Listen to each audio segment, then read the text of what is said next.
वालेकुम। Welcome to my YouTube channel botany with Iftikhar Ali. आज जैसा कि हमने 2 लेक्चर पहले किए हैं, आज हमारा तीसरा लेक्चर है और हमारा टॉपिक है आज मालिक्यूल। तो आज हम पढ़ेंगे कि भाई ये जो मालिक्यूल है वो क्या है। अब molecule is the smallest particle of substance that retain all the physical and chemical properties of that substance. अब मालिक्यूल सब्सटेंस का जो स्मॉलेस्ट पार्टिकल है और जिसके अंदर फिजिकल और केमिकल प्रॉपर्टीज़ रिटेन कर सकते हैं हम। अब या सिंपली हम कह सकते हैं कि मालिक्यूल जो है वो मोर देन 2 या 2 से ज़्यादा एटम से कंबाइन होके बन सकता है, मगर उनके बीच में क्या बनेगा, बॉन्ड बनेगा। सपोज़ करें अगर ये हमारे पास एक एटम है और ये दूसरा एटम है, जब ये आपस में जुड़ेंगे तो इनके बीच में क्या बनेगा, बॉन्ड बनेगा। तो उस वहाँ पे हमारे पास कोवेलेंट बॉन्ड बन सकता है। अब मालिक्यूल की अगर हम कुछ कैटेगरीज देखें तो हमारे पास एक होते हैं मैक्रो मालिक्यूल और दूसरे होते हैं हमारे पास माइक्रो मालिक्यूल। तो सबसे पहले थोड़ा सा हम डिस्कस करेंगे मैक्रो मालिक्यूल को। तो मैक्रो मीन्स लार्ज और मैक्रो मालिक्यूल्स आर ज्ञान molecule build from the 1000 atoms. Macro molecules तब बनते हैं जब हमारे पास बहुत सारे एटम कंबाइन होते हैं, केमिकली बॉन्डेड होते हैं। जैसे हमारे पास थोड़ा सा एग्जांपल इधर मैं आपको दे दूं कि हमारे पास जैसे प्रोटीन्स हैं, तो प्रोटीन्स अमाइनो एसिड से बनती हैं। कार्बोहाइड्रेट ग्लूकोज से बनता है, तो वो हमारे पास एटम्स हैं या हम उनको मोनोमर भी कह सकते हैं। तो largely they composed of smaller building blocks. The macro molecules जो होते हैं वो पॉलीमर्स होते हैं, पॉलीमर की चेन्स होती हैं। वो किससे बनते हैं, छोटे सब यूनिट से बनते हैं जिनको हम क्या कहते हैं, मोनोमर। अगर हम माइक्रो मालिक्यूल की बात करें इधर, तो ये जो माइक्रो मालिक्यूल्स होते हैं ये छोटे होते हैं, वो बड़े हैं माइक्रो मालिक्यूल, ये माइक्रो मालिक्यूल जो हैं वो छोटे हैं। और ये प्रीकर्सर्स मालिक्यूल हैं या इनको हम मोनोमर भी कह सकते हैं। अब ये क्या करेंगे, माइक्रो मालिक्यूल कंबाइन होके आपके क्या बनाएंगे, मैक्रो मालिक्यूल बनाएंगे।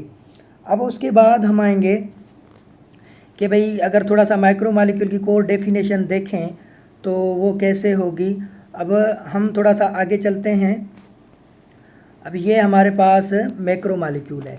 अब मैक्रो मालिक्यूल जो है हमारे पास लो मालिकुलर वेट होता है उनके पास।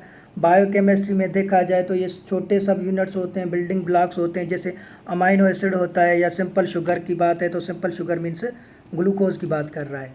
तो इनको हम सिंपली हम माइक्रो मालिक्यूल्स को मोनोमर्स भी कह सकते हैं। Monomer means single unit. अब micro molecule covalently bonded with identical और सिमिलर मालिक्यूल्स लार्जर चेन। जब मोनोमर्स आपस में कंबाइन होते हैं तो वो क्या बनाते हैं, पॉलीमर्स। तो मतलब ये मोनोमर है, ये दूसरा मोनोमर है, ये तीसरा, तो ये आपस में कंबाइन होते जाएंगे।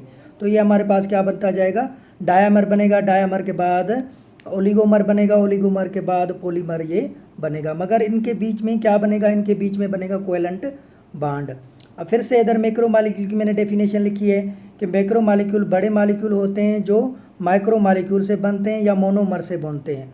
अब यहाँ पे एक चीज़ याद रखें, all polymers are macro molecule. तो सारे के सारे जो पॉलीमर्स हैं वो क्या है, मैक्रो मालिक्यूल्स हैं। माइक्रो मालिक्यूल पॉलीमर नहीं हो सकते क्योंकि माइक्रो मालिक्यूल मोनोमर होते हैं। ये चीज़ आप अपने जहन में रखिएगा बेटा। अब यहाँ पे अगर देखो तो but not macro molecules are polymers, पर सारे के सारे मैक्रो मालिक्यूल भी पॉलीमर नहीं होते। जैसे लिपिड्स हैं या ट्राइग्लाइसराइड्स हैं। अब जैसे लिपिड्स हैं तो लिपिड्स ऐसा नहीं है कि हमारे पास जस्ट ग्लाइसराइड से बने, या उसके अंदर आप देखोगे फैटी एसिड भी होता है और ग्लाइसरोल भी होता है, 2 सब्सटेंस मौजूद होते हैं। अगर हम थोड़ा सा डिफरेंस देखें मोनोमर और पॉलीमर के बीच में या माइक्रो मालिक्यूल और मैक्रो मालिक्यूल के बीच में, तो हम नीचे इसको डिस्कस कर रहे हैं। तो आ जाएं तो इसको हम देखते हैं कि इनका की डिफरेंसेस क्या हैं। अब इधर आप देखोगे की डिफरेंसेस में तो सबसे पहले आपके पास माइक्रो मालिक्यूल है और फिर मैक्रो मालिक्यूल है, मतलब मोनोमर है फिर पॉलीमर है। अब इधर सबसे पहले वेट की बात की जाए तो माइक्रो का वेट मालिकुलर वेट लो होता है और मैक्रो हैं तो जाहिर सी बात है उनका वेट ज़्यादा होगा, बड़े होंगे। अगर इनके स्ट्रक्चर की बात करें तो ये सिंगल होते हैं और इंडिपेंडेंट होते हैं। अकेला होगा तो इंडिपेंडेंट ही होगा, मगर ये जो होते हैं मैक्रो मालिक्यूल ये पॉलीमर चेन्स हैं, तो ये इंडिपेंडेंट नहीं होती हमारे पास, ये इंडिपेंडेंट हमारे पास नहीं होंगी। और कंपोजिशन पे अगर आप आ जाओ तो कंपोजिशन में देखोगे कि ये बिल्डिंग ब्लॉक्स होते हैं, ये सिंगल होते हैं। जैसे अमाइनो एसिड है, ग्लूकोज है हमारे पास, हाँ, तो ये हमारे पास सिंगल यूनिट है। या फैटी एसिड्स हैं, तो यहाँ पे आप देखोगे कि सेम यूनिट्स बार बार आपस में क्या होंगे, कंबाइन होंगे। अगर मैं अमाइनो एसिड की बात करूँ, ये एक है, ये दूसरा है, ये तीसरा है, ये चौथा है, 100 तक अमाइनो एसिड जुड़ते जाएंगे और उनके बीच में क्या बनता जाएगा, बॉन्ड बनता जाएगा। तो ये एक पॉलीमर बन जाएंगे या एक लॉन्ग चेन बन जाएगी। फिर इसमें से अगर अमाइनो एसिड है तो प्रोटीन बनेगी, अगर ग्लूकोज है तो फिर कार्बोहाइड्रेट बन जाएगा। सॉल्युबिलिटी की बात करें तो ये एसिड सॉल्युबल होते हैं ज़्यादातर जो मैक्रोमोलिक्यूल्स हैं, और ये भी सम टाइम एसिड सॉल्युबल, ये एसिड सॉल्युबल हमारे पास नहीं होते, इनसॉल्युबल होते हैं। ये प्रीकर्सर फॉर्म में होते हैं, प्राइमरी सोर्स हैं एनर्जी का।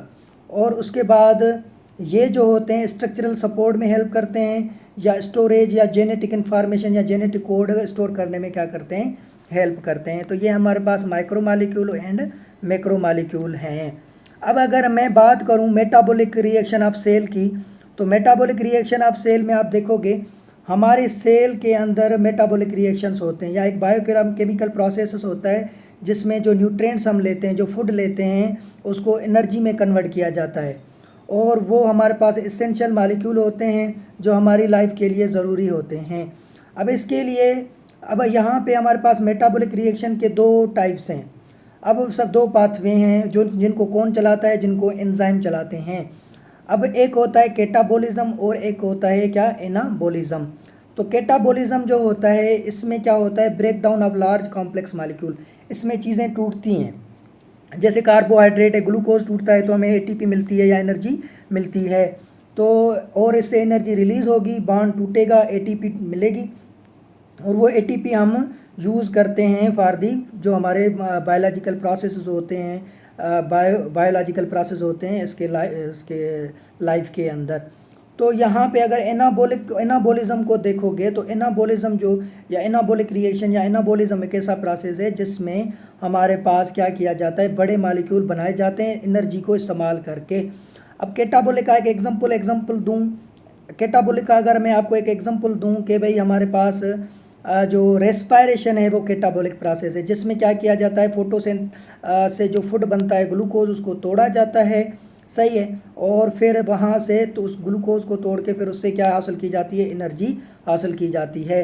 तो अगर मैं एनाबॉलिज्म की बात करूँ तो हमारे पास फोटोसिंथेसिस का आप एग्जांपल ले सकते हैं। उधर रेस्पायरेशन है कैटाबॉलिज्म में, एनाबॉलिज्म में फोटोसिंथेसिस में आपको पता है कि कॉम्प्लेक्स मॉलिक्यूल यूज़ करके कार्बन डाइऑक्साइड प्लस वाटर इस्तेमाल करके क्या बनाया जाता है, ग्लूकोज बनाया जाता है। तो आप देखेंगे कि ग्लूकोज बनाया जाता है तो कोई भी चीज़ बन रही है तो वहाँ पे एनर्जी यूज़ हो रही है, यहाँ पे कुछ चीज़ें मिलके कोई भी चीज़, कोई भी मॉलिक्यूल हमारे पास बन रहा है। तो इधर आप प्रोटीन्स, अमाइनो एसिड्स या डीएनए वगैरह के लिए वो चीज़ें बनती हैं, या हमारी प्लांट्स में आप देखोगे कि फोटोसिंथेसिस जो है वो एनाबॉलिक रिएक्शन है। अब हम आएंगे कि भाई ये चीज़ें बनती कैसे हैं, अब प्रोसेस पढ़ेंगे।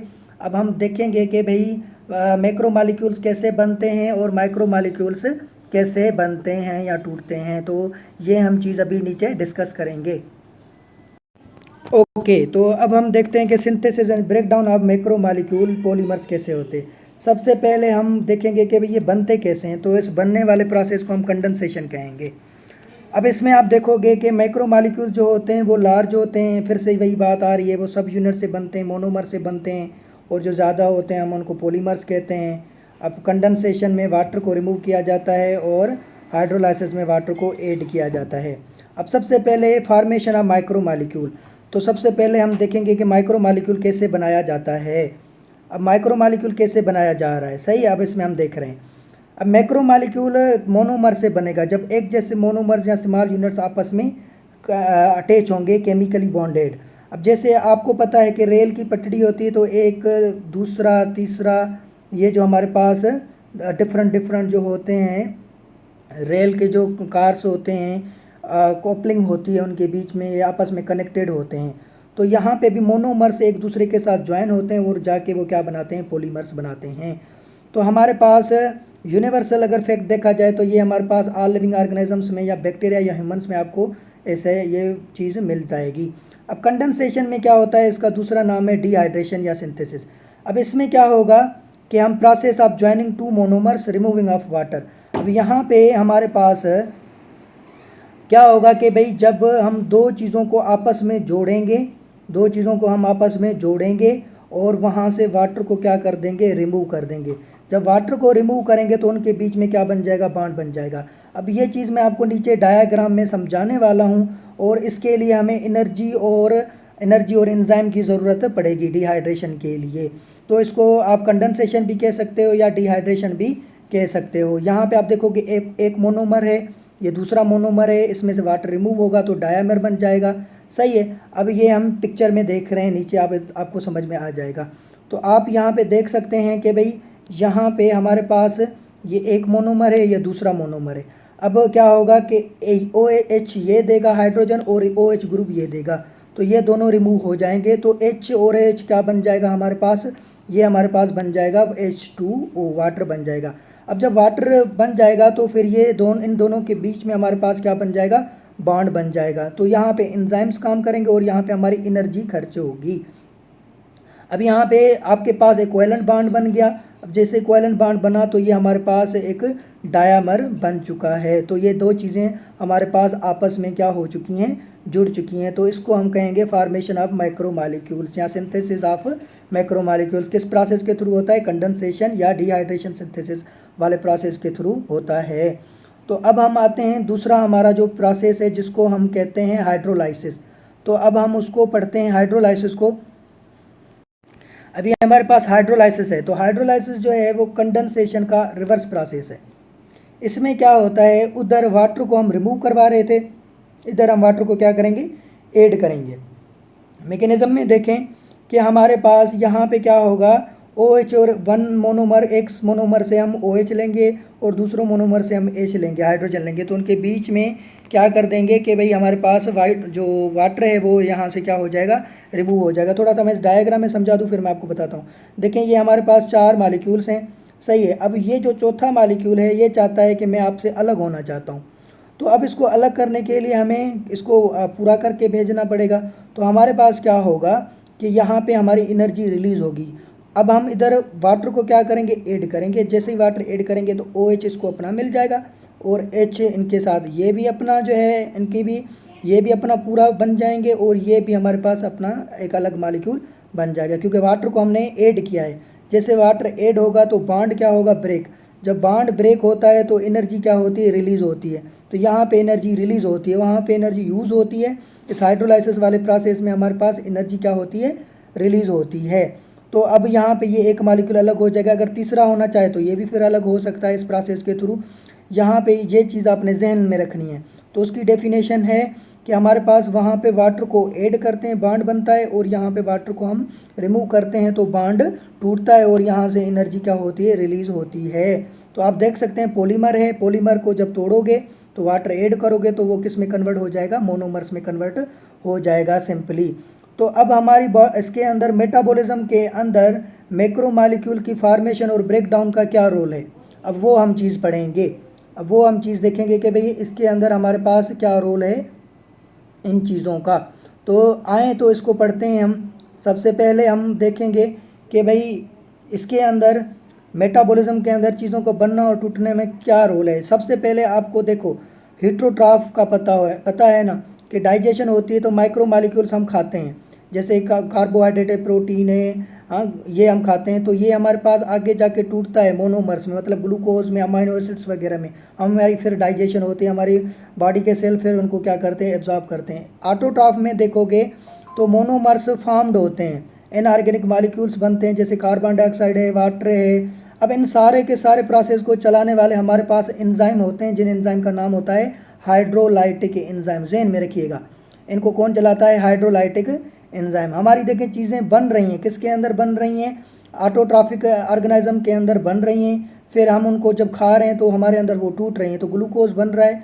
अब ग्लूकोज बनेगा तो ग्लूकोज आगे जाके कार्बोहाइड्रेट बनाएगा, या स्टार्च बनेगी, या सेलुलोज बनेगा। तो फिर वो जब डाइजेस्ट होंगे तो फिर वो कन्वर्ट हो जाएंगे, किस में कन्वर्ट हो जाएंगे, वो आपके पास ग्लूकोज के यूनिट्स में कन्वर्ट हो जाएंगे और आपको एनर्जी, वहाँ से एनर्जी रिलीज़ करेंगे। अगर थोड़ा सा इधर आप ओवरव्यू देखोगे नीचे, कि भाई कंडेंसेशन और हाइड्रोलाइसिस में क्या फ़र्क है। तो आप देख सकते हैं कि कंडेंसेशन में मोनोमर्स ज्वाइन होते हैं, वाटर को रिमूव करके इधर वाटर को ऐड करते हैं। यहाँ पे वाटर रिमूव होता है, इधर वाटर यूज़ होता है, इधर एनर्जी रिक्वायर होती है, इधर एनर्जी रिलीज़ होती है। कंडेंसेशन में कंडेंसेशन एंजाइम होते हैं, इधर हाइड्रोलाइटिक एंजाइम होते हैं, ये मैंने अभी अभी आपको बताया है। और यहाँ पे आपके पास माइक्रो मॉलिक्यूल्स जो होते हैं वो बनते हैं, और यहाँ पे आपके जो हैं माइक्रो मॉलिक्यूल हाइड्रोलाइसिस में माइक्रो मॉलिक्यूल्स टूटते हैं, और यहाँ पे प्रोटीन सिंथेसिस या अमाइनो एसिड से होती है। सपोज एग्जांपल दिया है कि अमाइनो एसिड से प्रोटीन बन सकती है। इधर आपकी स्टार्च टूटेगी ग्लूकोज में से, सही है। तो स्टार्च, क्योंकि स्टार्च बनती ग्लूकोज के यूनिट से, तो यहाँ से ये आपकी क्या हो जाएगी, टूट जाएगी। अब ये चीज़ ध्यान में रखना कि यहाँ पे हाइड्रोलाइसिस में आपके हाइड्रोलाइटिक एंजाइम है, इधर कंडेंसेशन वाले एंजाइम मौजूद होते हैं जो ये प्रोसेस चलाते हैं। एंजाइम का मेन रोल होता है इनके अंदर। अल्लाह हाफिज़, मिलते हैं अगली वीडियो में, और हमारे चैनल को लाइक और सब्सक्राइब ज़रूर करें।